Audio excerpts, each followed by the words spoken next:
bienvenidos, bienvenidas a esta presentación del libro de Serenidad Mental, Decide con lucidez. Es un libro que escribí hace unos años con muchísima ilusión por compartir lo que es uno de los beneficios mayores que a mí me ha dado la meditación y que nos aporta esa capacidad de decidir. Y recientemente lo he vuelto a actualizar, por decirlo de una manera. Esta es una edición renovada y ampliada. Y tengo el honor y la gratitud de que me acompaña Francesc Torralba, que es filósofo, teólogo, gran persona, gran escritor, profesor catedrático de la Universidad Ramon Llull, y que me acompaña en esta presentación. Así que, Francesc, te paso la palabra. Muy bien, pues gracias, Miriam. Gracias a todas las personas que os habéis conectado, también a los que os habéis conectado de muy lejos, que estáis en otro horario, en otra latitud cultural y en otro ámbito que nos queda muy lejos, pero que la tecnología nos permite esta proximidad que tenemos que aprovechar al máximo para gozar de este espacio y de este tiempo que vamos a dedicar a un tema clave, que es la serenidad. Entonces, en primer lugar, agradezco a Miriam la invitación. Tuve la suerte de leer el libro, que llegó hace pues, casi 3 semanas. Lo disfruté. Y lo primero que pensé es, este libro es lo más oportuno, lo más adecuado, dado el contexto en el que estamos ubicados.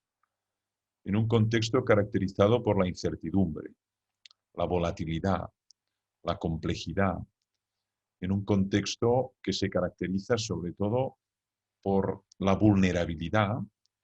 Un libro que tenga como título Serenidad Mental es como agua en el desierto. Es como un soplo de agua, de aire frío, que tenemos que acoger, tenemos que leer.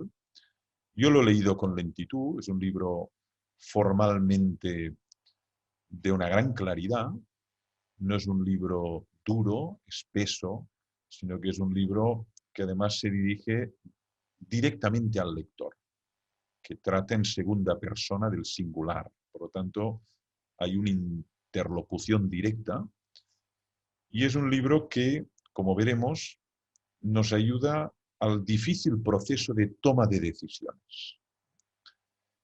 Y cómo tomar decisiones en contextos tan volátiles, tan inciertos, decisiones personales, decisiones afectivas, decisiones profesionales.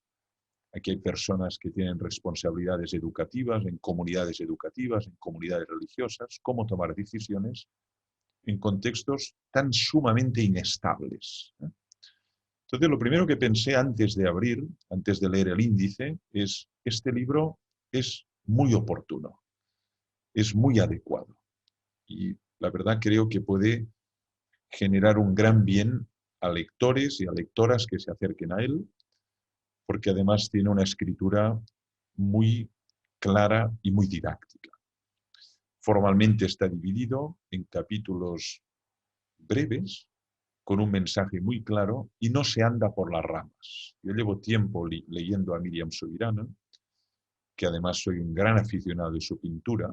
Siempre digo que es mi amiga más polifacética. Tengo amigos, tengo amigas, pero que sean capaces de hacer tantas cosas y tan distintas, pues esto no abunda. Por lo general, somos muy unidimensionales. Hay quien sabe escribir, hay quien sabe cocinar y hay quien sabe pintar.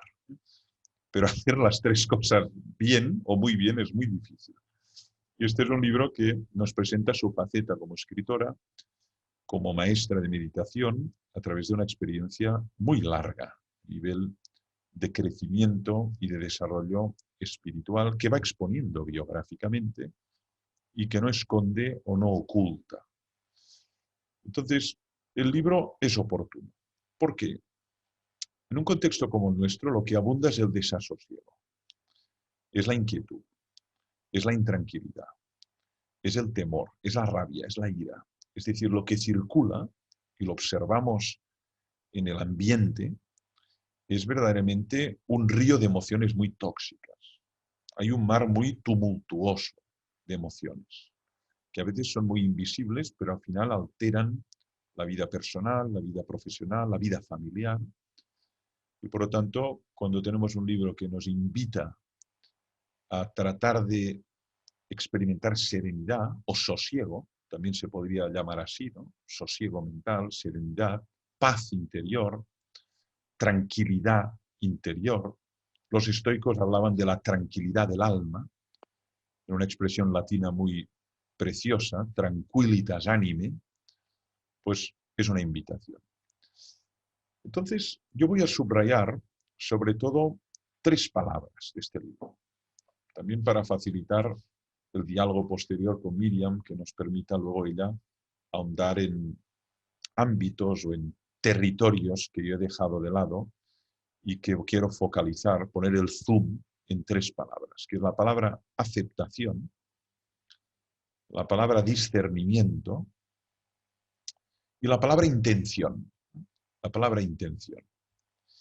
Ya digo que el libro presta atención a algo que es fruto de nuestra libertad, que es la toma de decisiones.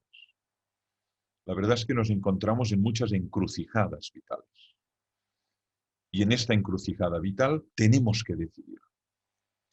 Kierkegaard, que es un filósofo que yo aprecio mucho, describe que la angustia es ese estado de ánimo que irrumpe como preámbulo de la libertad.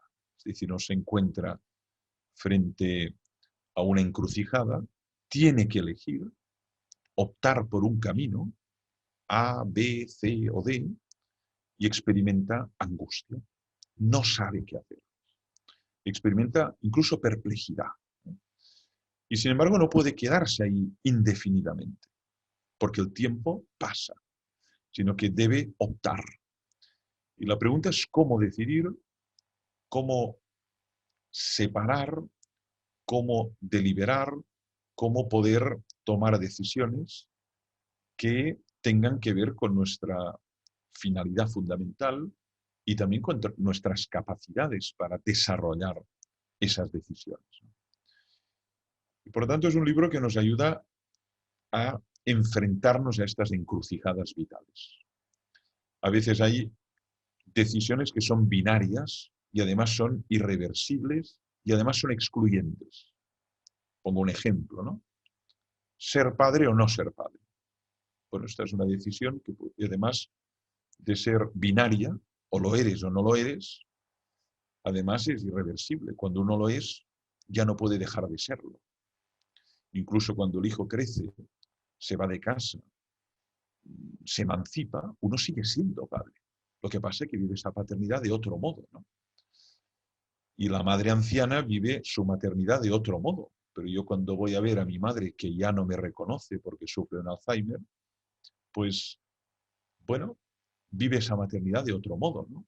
Y cuando le digo, soy tu hijo, dice, abrígate, cuidado, que hace frío, ¿no? O sea que todavía ejerce esa maternidad a pesar de su edad, ¿no? Y sin embargo hay otras decisiones que no son binarias ni irreversibles, ¿no? Que son compatibles, ¿no? Uno puede decidir estudiar Derecho y estudiar Económicas si tiene capacidad y si tiene tiempo y si tiene inteligencia para ello. Voy a la primera palabra, que es la aceptación. Es una de las partes del libro que me ha interesado más. Miriam nos invita a desarrollar una tarea que no es nada fácil, que es intentar aceptar lo que es la realidad. Hay una tendencia a querer cambiar a los demás, querer cambiar a tu esposa, querer cambiar a tu hijo, querer cambiar a tu madre, querer cambiar a tu colega de trabajo, ¿no? Y muchas veces nos dejamos la piel intentando cambiar al otro. Es decir, tenemos la pretensión de que sea distinto de cómo es y que sea como yo deseo que sea. Y eso es un intento que muchas veces, además de no dar fruto, desgasta y conlleva una terrible frustración. Miriam nos invita a una tarea mucho más inteligente. y mucho más lúcida, que es el proceso de aceptación, que lo divide como en 5 momentos. Ya digo que utiliza la segunda persona del singular para que el lector no se vaya o para que no se vada del texto, sino que para que piense que realmente esto va para él. Por eso es un texto que tiene al lector muy atrapado. Aceptas que el otro sea diferente. Aceptas que no siempre actúe como a ti te gustaría. Aceptas que las situaciones vienen y se van. Recordad el todo se pasa de Santa Teresa de Ávila. También esta pandemia pasará. Lo que no sabemos es cuándo, ni cómo, ni de qué manera, ¿no? Pero aceptas que las situaciones vienen y se van. Aceptas tu condición física, mental y emocional. Te aceptas a ti mismo. Lo digo porque muchas veces subrayamos el autoconocimiento como el reto principal, ¿no? La autognosis, gnóscete ipsum, ¿no? Conócete a ti mismo, de acuerdo, Sócrates, el oráculo de Delfos. Pero hay una tarea tanto o más compleja que esta, que es aceptarse y aceptar lo que te circunda, el otro, el tú, el entorno, la situación, tu condición física, mental y emocional, tu ser interior y tu ser exterior. Eso, cuando uno lo consigue, evita una cantidad de sufrimiento tan enorme, cuando uno es capaz de ejercitarse en lo que diríamos la sabiduría de la aceptación, que sería este capítulo central del libro, el capítulo 7. 7 es el número también de la plenitud en el mundo también griego, pero también cristiano, 7 sacramentos, 7 virtudes cardinales, el 7, ¿no? 7 días de la creación. Pues si uno consigue esta aceptación, se libera de una cantidad de sufrimiento enorme cuando trata de dejar de ser quien es, cambiar la situación en la que vive, intentar cambiar al otro, intentar transformar al vecino, a la vecina, a tu esposa, y acepta al otro tal y como es. Es un elemento que quería subrayar. Y sobre todo, la situación. Lo digo porque en el presente estamos viviendo una situación que no nos gusta. Una situación que tiene tintes muy trágicos para muchas personas. Una situación que no deseábamos, que ha alterado agendas, ha alterado planes, ha alterado programaciones, ha alterado expectativas, bodas, actos culturales, deportivos, académicos. Bien, lo que nos recomienda es aceptar la situación que viene y que se va. Y tratar, lógicamente, de aprender de esta situación. Lo podemos poner con un ejemplo, que es el ejemplo de las estaciones del año, ¿no? Bueno, pues ahora acepta, viene el invierno. Y el invierno tiene pros y contras, ¿no? Tiene su belleza y tiene su oscuridad, especialmente porque hay muchas menos horas de luz, ¿no? Pero también pasa el invierno y luego viene la primavera. El error es intentar, este es el tema, ¿no? Apegarse a algo que es temporal. Este es el error. Esta es, podríamos decir, la ignorancia, ¿no? Apegarse a algo que es pasajero. Y cuando uno sufre este apego, sufre porque entonces siente nostalgia de la primavera, pero la primavera ya ha pasado. Siente nostalgia de la juventud, pero ya no es joven. Siente nostalgia del trabajo, pero ya está jubilado. Y lo que tiene es que aceptar la nueva situación y tratar de extraer toda la belleza, toda la capacidad, toda la plenitud que también hay incoada en esa nueva situación. Hay una segunda palabra que me ha interesado sobremanera, tanto el verbo como el sustantivo. Discernir, discernimiento. Además es una palabra que me ha interesado mucho porque forma parte de la tradición espiritual ignaciana. Los que nos interesa una figura como San Ignacio de Loyola, pues él habla del discernimiento de los espíritus. Incluso el Papa Francisco, que forma parte de la Compañía de Jesús, también utiliza mucho la palabra discernimiento en sus textos magisteriales, ¿no? Especialmente en el último, ¿no? Fratelli Tutti, ¿no? Cuando habla de la necesidad de discernir. Pues bien, aquí Miriam Subirana también nos anima a aprender a discernir, aprender a separar. ¿Y esto en qué consiste? Muy interesante lo que dice sobre el discernir. Es otra parte que no tiene que ver con el aceptar, sino que es el capítulo 2, muy anterior. También sigue con la segunda persona del singular. Discernir significa separar, distinguir lo esencial de lo que no lo es. Discernir lo valioso de lo que no es, lo que realmente cuenta de lo que no cuenta. Y eso en contextos de crisis es imprescindible. Y de hecho, espontáneamente lo hacemos. Cuando uno se encuentra con dificultades, eso le permite discernir realmente quién es su amigo. Dice Aristóteles en la Ética Nicómaco, que dedica 2 preciosos capítulos a la filia, la amistad, el 7 y el 8 de la Ética Nicómaco, dice, de hecho, ¿cuándo podemos discernir quién es un amigo de verdad?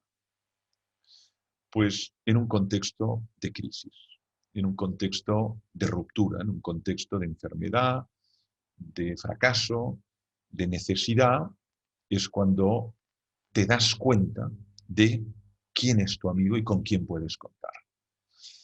Es decir, de algún modo se diluye la amistad útil, que es una falsa amistad, y la amistad placentera, que es una amistad falsa. Y persiste la amistad verdadera, que realmente se funda en la relación de mutua benevolencia, que es la amistad.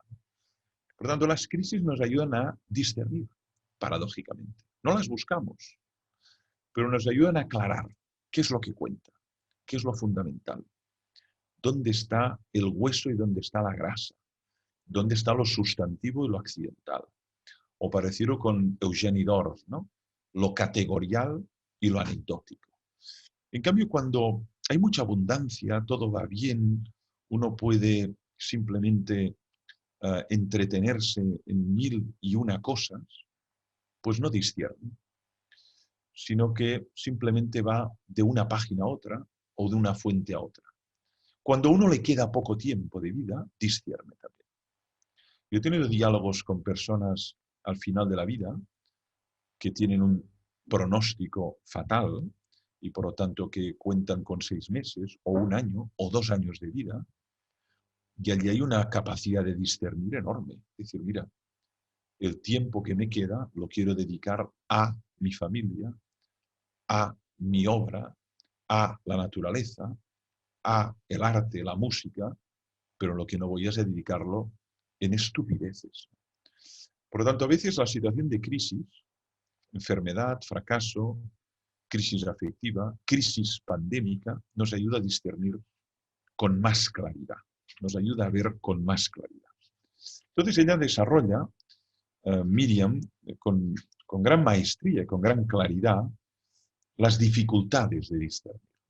Todo eso que nos impide un discernimiento auténtico, todo eso que nos lleva a movernos, pero por influjos externos, por presiones, a veces muy sutiles, ¿no? No queremos quedar mal, no queremos negar, no queremos ser criticados, no queremos que digan algo que nos puede dañar. El miedo a no ser reconocido, el miedo al fracaso incluso, lo dice muy claramente. El miedo al fracaso te causa presión. Y por tanto, muchas veces nuestro discernimiento está como secuestrado, está como colonizado por factores externos, de tal modo que es un discernimiento falaz o muy engañoso. Y nos invita a ser transparentes. Nos invita, tiene como una tendencia, Miriam, a subrayar que nos quitemos las corazas, ¿no? Como si fuéramos moluscos, ¿no? Y estuviéramos dentro, en catalán digamos una closca, ¿no? Estás dentro pues de una almeja, ¿no? Estás dentro y tienes que quitártelas, ¿no? Y eso es un trabajo que es difícil porque cuando te quitas el caparazón o la cáscara, te haces muy vulnerable. Y eres muy fácilmente sujeto de heridas, ¿no? Por eso nos protegemos tanto. En cambio, en el ámbito de la amistad o en el ámbito de la relación amical, uno se permite más la audacia de ser transparente, porque sabe que el amigo le aceptará a pesar de sus fragilidades o de sus debilidades, ¿no? Pero en el ámbito empresarial, en el ámbito académico, en el ámbito social, tendemos a protegernos y tendemos a ocultar esas debilidades. Y es lo interesante como Miriam subraya esta condición vulnerable, esta condición frágil, algo que vivimos directamente hoy y de qué manera. Por lo tanto, este capítulo 2, que es un capítulo largo, hace referencia y da indicaciones de cómo conseguir este discernimiento verdaderamente libre. Yo he acompañado a personas a discernir y a hacer decisiones nada fáciles, ¿no? Que sabes que cuando las tome recibirá muchas críticas, recibirá muchos desaires, incluso de su núcleo afectivo más íntimo. Y sin embargo, debe hacerlo para ser coherente consigo mismo y con lo que antes se denominaba su vocación fundamental. Y ese seguimiento de la vocación fundamental, de la misión o de la llamada, en términos más religiosos, es lo que podríamos denominar autenticidad. Discernir con autenticidad. Y finalmente la última palabra, que creo que también Miriam querrá naturalmente complementar y ampliar lo que ella ha puesto en el libro y la finalidad que tenía al escribirlo, pero quiero subrayar la palabra intención. La palabra intención, que viene del latín, intentio, ¿no? La intención. Es muy interesante. Veréis por qué. Yo soy profesor de ética. Y en ética siempre decimos que es muy difícil juzgar la intención de otro. La intención tiene que ver con el fin, el objetivo, el para qué. ¿Usted para qué escribe libros? ¿Usted para qué quiere tener un hijo, tal y como está el mundo? ¿Usted para qué quiere enseñar? El fin, lo que Aristóteles diría la causa finalis, ¿no? El objetivo último de una acción. Entonces, primero nos invita Miriam a ser conscientes de la propia intención. Y por lo tanto, muchas veces no sabemos por qué hacemos lo que hacemos. Oiga, pero ¿usted por qué se compra tantos bolsos? ¿Usted por qué cambia de coche cada 6 meses? ¿Usted por qué grita así a sus vecinos? Por tanto, lo primero es pensar el fin. ¿Por qué hago lo que hago? Esta capacidad de reflexión sobre el fin es muy genuinamente humana, ¿no? Pero, sin embargo, no la hacemos muy frecuentemente. Somos muy rutinarios, muy mecánicos, terriblemente miméticos. Repetimos lo que hace el otro, nos sentamos en el mismo sitio, decimos las mismas cosas a la misma hora y comemos lo mismo. Y sin embargo la pregunta es, ¿y para qué hago lo que hago? Esta es la pregunta finalística, ¿no? Llega un momento que uno se pregunta, bueno, ¿y por qué tengo que reproducirme? ¿O por qué tengo que escribir otro libro? ¿Cuál es la intención? Primero, por tanto, poner la intención de lo inconsciente a lo consciente, del plano subterráneo, oscuro, eso que Freud denominaba das Unbewusstsein, lo inconsciente a lo consciente. Y luego, naturalmente, valorar, ser claro con esa intención, ¿no? Porque muchas veces la disimulamos. Y entonces decimos que esa es la intención, pero de hecho es otra. Yo se lo pregunto a veces a mis alumnos en la universidad, ¿no? Dice, bueno, este chico sale con esta chica, pero ¿por qué sale con esta chica? ¿Cuál es la intención? Porque uno podría decir, hombre, pues que la ama, bien. Esta sería una intención noble, ¿no? Pero también podría ser por otro objetivo, ¿no? Porque es la hija de un ministro, igual me podrá colocar en el ministerio. Entonces, una intencionalidad claramente instrumental. ¿O por qué llamas a una persona? ¿O por qué le agradeces a una persona algo? ¿O por qué aceptas un determinado compromiso, ¿no? Uno tiene que ser transparente con los fines, ¿no? Y honesto. Y luego también valorar los efectos que tiene, ¿no? Los efectos, el bien que genera esta intención. De hecho, hay intencionalidades muy bellas, ¿no? Y muy nobles, ¿no? Y también hay intenciones muy mezquinas y muy destructivas, ¿no? Termino. En el fondo, la intención bella, noble, es la que se va desapegando del ego, la que se va liberando del ego, ¿no? Y que tiene que ver con la gratuidad, con la generosidad, que es el capítulo 12, que también tiene un valor profundamente simbólico, ¿no? Y es el último, ¿no? Es decir, la intención bella es la que tiene como prioridad mejorar la calidad de vida de los otros seres humanos. Y esto llena mucho, esto colma. Pienso en una voluntaria de, qué sé yo, amigos de los mayores, o de banco de alimentos, o de aldeas infantiles SOS, una organización donde yo estoy muy vinculado y hay muchas voluntarias, sobre todo mujeres. Digo, ¿y tú por qué dedicas 3 horas de cada miércoles a enseñar y leer y escribir a un niño magrebí? ¿Por qué lo haces si tú ya sabes escribir y leer? La intención de este acto es muy noble, alfabetizar a una persona, y eso le abre un mundo. Y esta intención colma a la persona que la lleva. ¿Por qué? Porque genera un bien a alguien.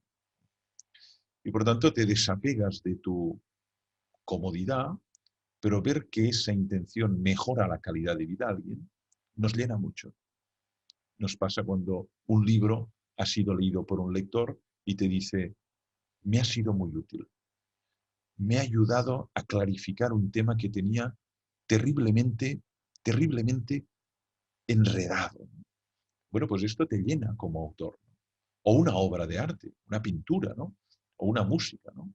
O simplemente una comida que uno dedica toda la mañana y que comen 12 comensales. Y dice, pues mira, esto ha sido la ocasión para encontrarnos, para tener una conversación, compartir la amistad, y el pretexto ha sido esta comida que tú has entregado generosamente a todos. Subrayo y termino. Dice Miriam, última página. Revisemos nuestra intención y motivación en nuestra toma de decisiones. Se trata de pasar de una cultura del aferramiento a una cultura del agradecimiento y de la generosidad. Pasar de un ecosistema a un ecosistema. El juego de palabras. En el ecosistema es todo acerca del yo y el mío. ¿Qué puedo obtener? ¿Qué puedo controlar? ¿Cómo puedo ganar más y tener más poder? En el ecosistema es todo acerca de nosotros. Se tiene en cuenta el prójimo. Se considera cómo nuestras decisiones impactan en otros. Vivan cerca o lejos. Somos co-creadores. Bueno, es un gran libro. Yo os animo a leerlo con tranquilidad. Es un libro para tener en la mesita de noche, con un lápiz, ir subrayando, y no leerlo de golpe, ¿no? Irlo digiriendo lentamente, como los rumiantes, ¿no? Hay que digerirlo lentamente para hacerse una idea de todo lo que transmite. Un libro, digo, extraordinariamente oportuno en un contexto de tanto desasosiego e inquietud como en el que nos encontramos. Así que felicidades, Miriam. Te paso la palabra. Gracias. Gracias, Francesc. Bueno, estoy muy emocionada por todo lo que has dicho y por la profundidad de todo lo que has dicho. Y bueno, cuando preguntas, ¿no?, cuál es la intención, como has remarcado, ¿cuál fue mi intención cuando escribí el libro? Yo quería escribir un libro sobre meditación y de hecho este año he publicado un libro de meditación contemplativa y pensé, ¿qué es lo que beneficia sí o sí a las personas que meditan? Y es precisamente esa capacidad de decidir, porque de alguna manera desentierras aspectos internos que en el día a día, cuando vamos a mucha velocidad, pensamos muy rápido, al no mantener una cierta serenidad, no nos damos cuenta de aspectos más profundos y tomamos decisiones en contra de nosotros mismos, tomamos decisiones precipitadamente, tomamos decisiones impulsados por la emoción del momento, y la meditación nos aporta esta capacidad de serenar la mente. Y de serenar la mente hay un ejemplo que me gusta poner. Imagínate que la mente y tú como persona vas en una barca y la mente es como esta barca y que el río es la vida. Y cuando las situaciones de la vida entran tanto en la mente, que pesan tanto que el barco se hunde porque se ha inundado de agua, el barco se hunde, esa mente ya no decide con lucidez, está totalmente inundada por las situaciones, las circunstancias y las experiencias del día a día, de los inputs, de la información y de todas las voces que escuchamos fuera, pero también dentro. Así que serenidad mental requiere de sabernos cuidar y de saber cuidar la mente. Y cuidar la mente requiere de atención, de calma, de introspección, de darte cuenta de lo que estás pensando, de las diferentes voces internas que hay en ti. Y quizá hay una voz que te dice, sí, esto lo puedo hacer, y estás muy inspirado con esa voz, pero luego hay otra voz que juzga, que critica y que de alguna manera te sabotea y te dice, no, ¿qué dices? Esto es imposible, tú no serás capaz, no podrás. Y, y luego hay otra voz del hiperresponsable, ¿no? La voz hiperresponsable, no, es que tengo que estar a esta hora y por esto no puedo hacer lo que me gustaría hacer porque tengo que. Y todas estas voces conviven en nuestro interior. Y este proceso de discernir para saber qué voz surge realmente de nuestro núcleo sano, lo que Franz Jalix denomina el núcleo sano, nuestro ser, y que Francesca, al inicio de tu presentación has hablado como la almeja, ¿no? Quitarse lo que tapa la almeja para ir a la perla. Y si tu decisión surge de esa perla interior que eres tú, de tu núcleo sano, de lo que te da vida, esa decisión está más alineada contigo que no si es una decisión que surge del por si acaso, para no sentirme culpable, o del saboteador interior o del miedo. Así que en el libro propongo básicamente que cuidemos nuestra mente y que la cuidemos sabiendo la importancia de que si hay serenidad podremos tomar decisiones con agilidad, con visibilidad, o sea, que veremos. O sea, la serenidad es como ese mar que te permite ver el horizonte y ves muy lejos. Y en cambio, cuando no hay serenidad es como que hay tanta niebla que no ves ni a 5 metros. Y esa serenidad no implica ir despacio. Es decir, yo puedo estar corriendo físicamente, pero mi mente puede estar serena. Y es un arte.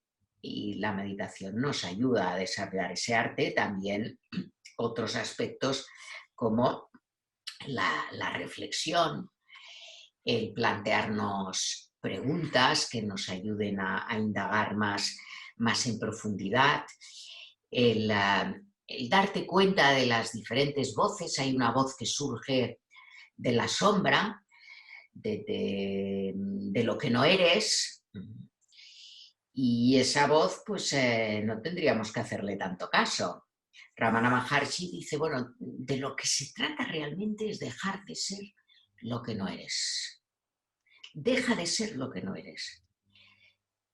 Y la luz vendrá, la lucidez aparecerá cuando dejas de ser lo que no eres. Y yo diría, pues, dedícate a ser lo que eres y de manera que podamos sacarnos esas capas, esas corazas que nos impiden ver con lucidez y tomar las decisiones adecuadas. ¿Qué ocurre cuando estamos cansados, cuando estamos bajo presión? Eso impide que haya una claridad para decidir. Y también dedico una parte del libro a hablar a esos desafíos que surgen en el discernimiento, el agotamiento, y cuando estamos reaccionando constantemente, en vez de responder, reaccionamos y vamos a salto, ¿no? Estás reaccionando sobre las cosas que van ocurriendo, en vez de respirar, ver, un poco de silencio, escuchar la voz interior y decidir. Y luego las distracciones, que también son un desafío en nuestro discernimiento y en nuestra toma de decisiones. ¿Cuántas veces os ha ocurrido algo tan sencillo como que decides ir a la biblioteca, a la estantería donde tienes tus libros, a buscar un libro, y cuando llegas a la estantería te distraes por otro libro y ya no te acuerdas qué ibas a buscar, ¿no? O vas a la cocina a buscar algo y dices, ahora no sé por qué he venido a la cocina, no me acuerdo. Tomamos decisiones, pero estamos tan distraídos que la mente se llena de esa nubulosidad y no vemos con claridad, cosa que es necesario para discernir y decidir. A mí la meditación me ayuda a que se evaporen los pensamientos, digamos, que no haya todos esos pensamientos innecesarios, inútiles, que no nos aportan nada más que ruido, que son una distracción constante. Y luego también esos estados emocionales que nos provocan apagarnos, que nos provocan ansiedad, angustia, desasosiego, que nos provocan un estado de irritabilidad.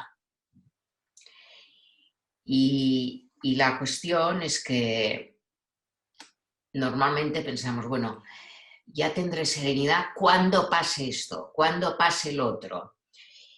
Y bueno, pues que lo que ocurre es que la vida es como un mar que después de que llega una ola, viene otra. Dices, bueno, cuando ya se vaya esta ola, ya está. No es que vendrá otra y luego vendrá otra.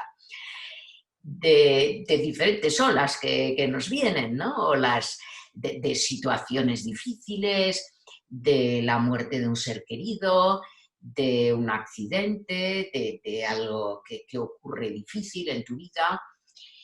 Y si esperamos a que todo vaya bien y todo esté solucionado para tener serenidad, pues no tendremos serenidad.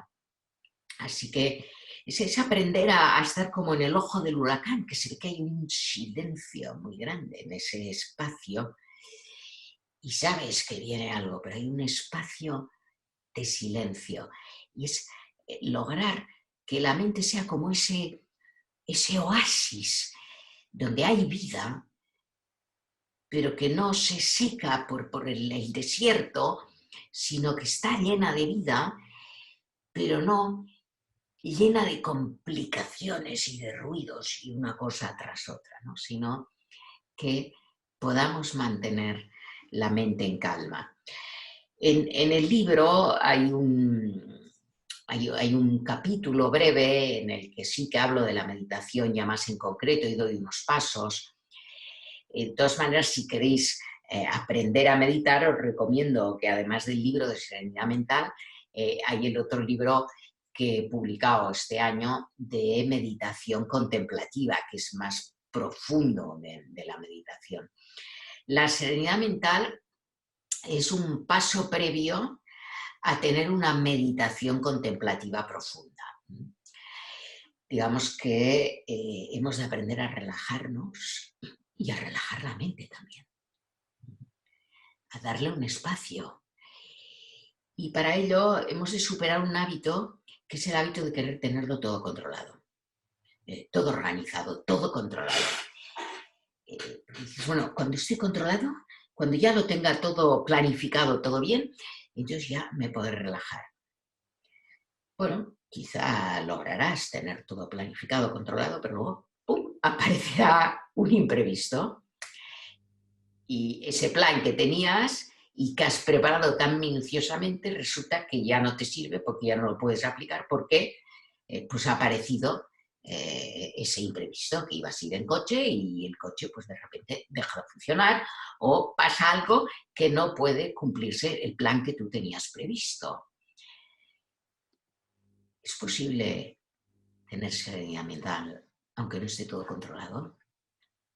Sí. Requiere de lo que ya ha dicho Francés, de ese aprender a desapegarnos, a ver con distancia sana y a disfrutar del momento, porque lo que tenemos es el aquí y ahora, y no resistirnos al cambio, resistirnos a lo que se nos presenta, sino ser capaces de fluir con lo que va viniendo y no oponer resistencias. Eckhart Tolle dice, el oponer resistencias a lo que el universo nos envía, a lo que ocurre, es la raíz de una gran tensión y un gran estrés. No quiere decir esto que lo aceptemos todo con resignación o que no hagamos nada para cambiarlo. De hecho, la aceptación es el paso previo para tener el poder interior para poder cambiar. Desde resistirme a algo, desde esa resistencia, me será más difícil generar el cambio que quiero cambiar. Desde la aceptación tengo más fuerza, tengo más energía, tengo más capacidad para comunicar, para transformar, para estar en presencia. Y luego otro de los aspectos, ya así termino y tenemos un pequeño diálogo antes de acabar esta presentación. Otro de los aspectos que comparto en el libro es aprender a conectar y aprender a desconectar. Estamos conectados, por ejemplo, ahora estamos conectados con el Zoom, y estamos conectados con un tema que nos mueve, que nos motiva, por eso estamos aquí y os lo agradezco mucho que me acompañéis en estos momentos, porque presentar un libro es como bautizar algo que ya ha nacido, ¿no? Es decir, el libro ya ha nacido y ahora pues lo bautizamos entre todos, lo presentamos y le damos alas para que crezca, para que llegue a muchos rincones, a muchas mesitas de noche. Y en el tema de conectar y desconectar, ¿a qué nos conectamos? Porque aquello a lo que le damos importancia crece. Y si tienes 10 asuntos, aquel al que más le das importancia, pues de repente se convierte en un problema muchísimo mayor. Así que aquello en lo que nos centramos, le damos en nuestra energía, nuestro tiempo, lo hacemos crecer. Por tanto, ¿con qué te conectas? ¿Qué quieres ver crecer en tu vida? ¿A qué quieres dedicarle más tiempo? Y sin darnos cuenta nos conectamos con muchas cosas que nos desconectan de nuestro interior. Nos desconectan de nuestra voz, de nuestra voz sana, sanadora, de nuestra voz de autenticidad, de nuestra voz de sabiduría, de nuestra intención original, de nuestra intuición. Así que, Francesca, te voy a preguntar a ti, ¿qué te ayuda a conectar con lo que quieres conectar? ¿Qué práctica haces para, con todas las distracciones que se presentan, mantenerte conectado? Bueno, a ver, cada uno tiene sus estrategias. Mira, la ración de silencio al día me parece indispensable. sobre todo los que tendemos a hablar mucho en público, porque somos profesores o conferenciantes, o tenemos que desarrollar esta tarea, que por otro lado es muy noble y necesaria, de pensar en público. Pero la pequeña ración de silencio diaria es indispensable, sobre todo para ordenar ese caos de voces, a veces ese galimatías o cacofonía que hay dentro de nosotros. Generalmente a primera hora de la mañana. Y también, en mi caso, ya sabes, tú hablas de la meditación contemplativa, yo hablo del correr contemplativo o del caminar contemplativo. Son prácticas muy mecánicas que no exigen atención cuando uno corre, cuando uno camina, cuando uno pedalea, que por otro lado hacen interacción con la naturaleza, por lo tanto fuera de espacios cerrados, donde permite además el flujo, la irrigación, y que para mí son altamente beneficiosos, a nivel físico, a nivel mental, a nivel emocional. Por lo tanto, para mí es como un regalo empezar el día a primera hora, o pedaleando o corriendo, y además en silencio. Si ya estuviera con otra persona interaccionando, o en un gimnasio, o en un entorno donde hay otros, me sería más difícil, o en un espacio cerrado. Bueno, cada uno tiene sus mecanismos, pero a mí este me va especialmente bien para ordenar el día y hacer memoria del día anterior.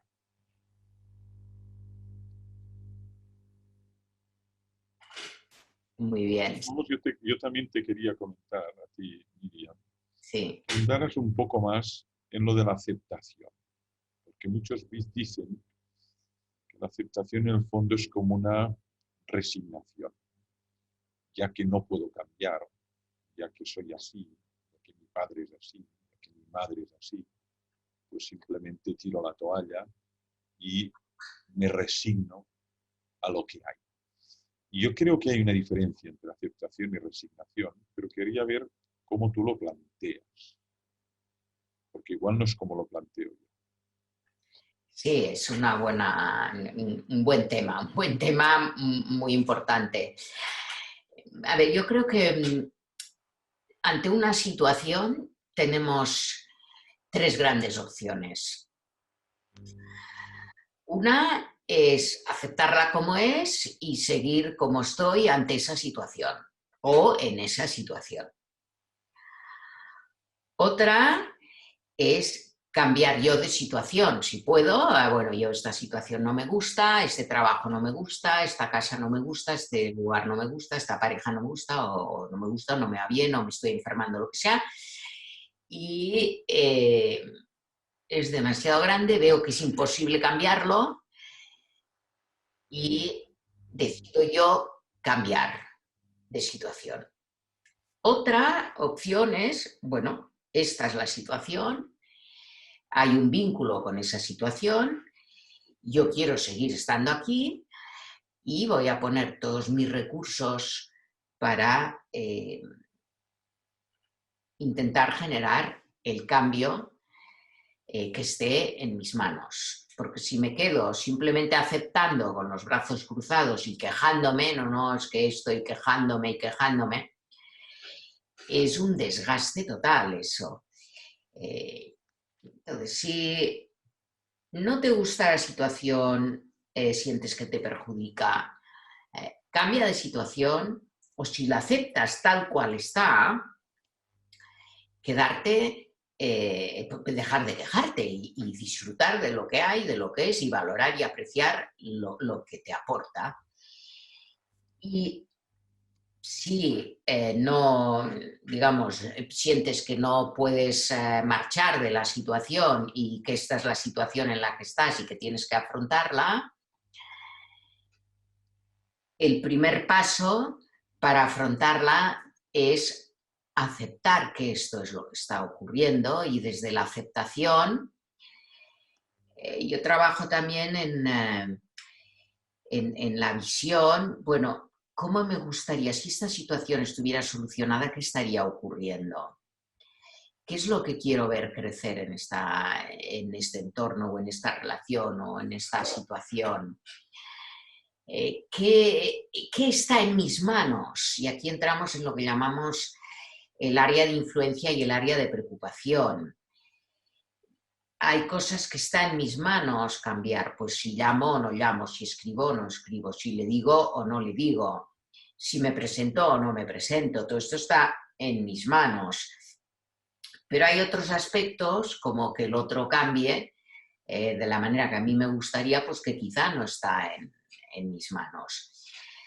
Y si se convierte en un área de preocupación que me preocupa porque el otro no cambia y tendría que cambiar, pero no estoy haciendo nada, no estoy haciendo nada o lo que hago no está sirviendo para que cambie, hay ahí un factor fundamental que es una aceptación interior profunda, saber que cada uno está en su momento y en su caminar por la vida, está en ese momento, esa persona, y ahí hay un aspecto con la aceptación y el querer cambiar que tiene que ver con la relación con el éxito y el fracaso. Es decir, yo siento que tengo razón y que quiero que el otro cambie y que entienda que tengo razón, que está clarísimo que tiene que ser como yo digo. Y resulta que el otro no cambia o no está de acuerdo, y esto puede generarme una reacción y un molestarme, no tanto porque no esté de acuerdo, sino porque estoy fracasando en convencerle. Y como veis, estoy yendo como más a la profundidad.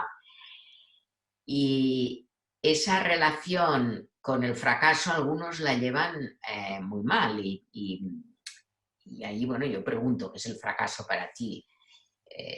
Y dices, bueno, acepto que he fracasado. Bueno, ¿en base a qué dices que es un fracaso? Porque todo es relativo. Es decir, si yo logro correr 2 kilómetros, bueno, es un éxito total, y quizá para ti, Francesc, que corres mucho más, es un fracaso solo ser capaz de correr 2 kilómetros, y para mí si lo logro, bueno. Así que, ¿en base a qué, con qué te comparas? ¿Con qué, en base a qué dices que algo es un fracaso o que algo es un éxito? Y la aceptación pasa también por estos aspectos. Uh-huh. No me resigno porque he fracasado. Sí, sí. Es un gran tema, ¿eh? El vínculo entre resignación y aceptación, y cómo en la resignación todavía hay, como diría, ¿no? Un resto de rencor, de amargura, un duelo no elaborado, una nostalgia de lo perdido, un sentimiento de frustración. En cambio, la aceptación yo creo que tiene mucho que ver con situarse en ese plano, tratando de identificar lo positivo, lo bello, las oportunidades que nos presta, pero ya no con ese regusto negativo de lo perdido, ¿no? Que en la resignación todavía hay un deseo como frustrado, ¿no? Y el paso correcto es esto, es llegar a la aceptación, ¿no? Del otro, de su situación, del entorno, de lo que estamos viviendo, de los propios límites o fragilidades que tiene todo ser humano. Sí, ya has comentado una cosa interesante, el tema de la frustración y el deseo no logrado. Y en realidad, cuando uno está muy frustrado es porque sus sueños, sus anhelos, sus expectativas no se han cumplido. Y en vez de resistirse a lo que es decir, no aceptar lo que es, lo más sabio sería, bueno, esto es lo que es, y reconectar con mi sueño, mi anhelo, que es lo que realmente anhelo, lo que realmente sueño, y ver que quizá hay otro camino para llegar ahí, ¿no? Es como un río que quiere llegar al mar, pero se encuentra una montaña. ¿Qué hace? Bordea la montaña y sigue para llegar al mar. ¿Qué hacemos los seres humanos? Nos encontramos con la montaña y cogemos un martillo y empezamos a cavar, o una pala, empezamos a querer que esta montaña no tiene que estar aquí y voy a mirar de sacarla. porque bordearla lo sentimos como que no estaba en nuestro plan, qué significa ser débil, qué significa ser un fracasado, y no, aquí esta montaña tiene que salir de todas. Sí, Y sí. sí, Esto es el empecinamiento, ¿no? Esta obstinación de querer cambiar lo que no puede cambiar, en lugar de tener la inteligencia de bordearla, de rodearla. Puedes utilizar la imagen de la montaña o la imagen de un junco y un roble, ¿no? El junco, cuando sopla el viento, ¿no? O la caña, pues se dobla y deja pasar el viento. Y luego se vuelve a erguir, pero no se rompe. Simplemente tiene la elasticidad para dejarle pasar y volverse a erguir, ¿no? Eso no es fracaso. Eso es adaptación, esto es ductilidad y esto es capacidad de reconocer los propios límites y de sortear esa dificultad para poder erguirse otra vez. Bueno, era el comentario que te quería hacer. Tampoco quiero cansaros con la presentación, pero si hay alguna pregunta, ciertamente podríamos abordar. sí, bueno, mientras escribís aquí en el chat, si queréis plantear alguna pregunta, la flexibilidad también está muy conectada con el tema que estamos tratando, ¿eh? El junco ese que es flexible, desde la mente flexible tiene más facilidad de lograr la serenidad. Sí, porque se adapta y sobre todo es la imagen del agua, ¿no? También se puede utilizar la imagen del agua. El agua que corre por el río dibuja distintos itinerarios, ¿no? Está el meandro, está la cascada, está cuando está el congosto, va jugando con distintas formas. Tiene la capacidad de adaptación. En cambio, lo rígido es la muerte. Lo rígido es lo que no cambia, lo inflexible. Y eso siempre es un índice de falta de inteligencia, ¿no? En el fondo, el que se adapta, el que es flexible, el que es dúctil, es el que acaba cuajando en las organizaciones, en las academias, en las universidades, en la sociedad, en las familias, ¿no? Y eso es un símbolo también de inteligencia, ¿no? Adaptación. Sí, sí. Y que esta capacidad de adaptarnos y de ser flexibles es inteligencia, es una fortaleza, es una capacidad de regenerarse, de revitalizarse, de reconectarse con lo que da sentido, con lo que nos da vida. Y además no hay que leerlo como la pérdida de la identidad, porque el agua sigue siendo agua. Es decir, cuando baja por el meandro es H2O y cuando está en una cascada sigue siendo agua. Lo que pasa es que se adapta. Y en cambio lo sólido, lo que es rígido, no se adapta. No tiene esta capacidad y por lo tanto muere. Y eso hay que aplicar a las personas, a las comunidades, a las instituciones, esta capacidad adaptativa que tiene que ver con ser uno mismo, pero con la adaptación al entorno, sin perder esa identidad. El agua sigue siendo agua cuando va circulando a lo largo de todo el río, ¿no? Sí, sí, sí. Así que cada uno debemos encontrar nuestra agua, es decir, qué agua soy, quién soy yo, ¿no? En ese descubrirse uno mismo, descubrir esa perla, ese núcleo sano, ese núcleo positivo que le llamamos en la indagación apreciativa, núcleo sano en la meditación contemplativa, ese ser esencial y brillar desde ahí, tomar las decisiones desde ahí, vivir desde ahí. Y entonces la vida será más como ese río que va fluyendo y conectaremos mejor unos con otros y sabremos construir espacios de crecimiento, de alegría y de madurez. Uh-huh. Muy bien, pues muchísimas gracias a todos.